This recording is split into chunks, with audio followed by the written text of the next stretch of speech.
ঢাকা-চট্টগ্রাম মহাসড়কে ফেনী অংশে কোনো যানজট না থাকায় নির্বিঘ্নে বাড়ি ফিরছেন যাত্রীরা। ঢাকা-চট্টগ্রামের ফেনী অংশ থেকে বিস্তারিত জানিয়েছেন প্রতিনিধি দিদারুল আলম।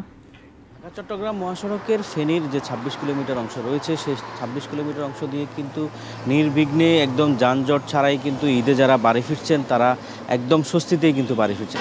ঢাকা চট্টগ্রাম মহাসড়ক হয়ে ফেনীতে যারা নামেন এবং ফেনী থেকে কিন্তু এখানে লক্ষ্মীপুর, নোয়াখালী সহ চাঁদপুর এবং বিভিন্ন ডিস্ট্রিক্টের মানুষ কিন্তু এই মূল পয়েন্টটা ব্যবহার করেই কিন্তু তারা বাড়িতে যাচ্ছেন। এখন পর্যন্ত আসলে কোথাও তারা কোনো বড় ধরনের জামে পড়েননি এবং বড় কোনো দুর্ঘটনা ঘটা ছাড়াই কিন্তু তারা একদম নির্বিঘ্নেই তারা বাড়ি ফিরছেন। এবং আমরা যদি একটু বলি, আমি এই মুহূর্তে রয়েছি ঢাকা চট্টগ্রাম মহাসড়কের ফেনীর যে 6 লেন ফ্লাইওভারের ঠিক পাশেই রয়েছি।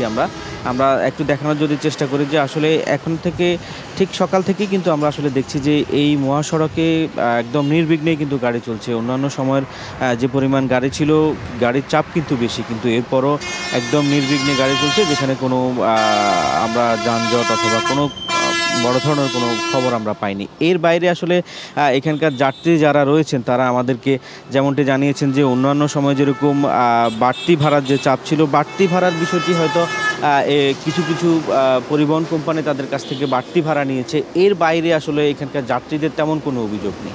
যে এই ছিল আমার কাছে ফেনী মহাসড়কের সর্ব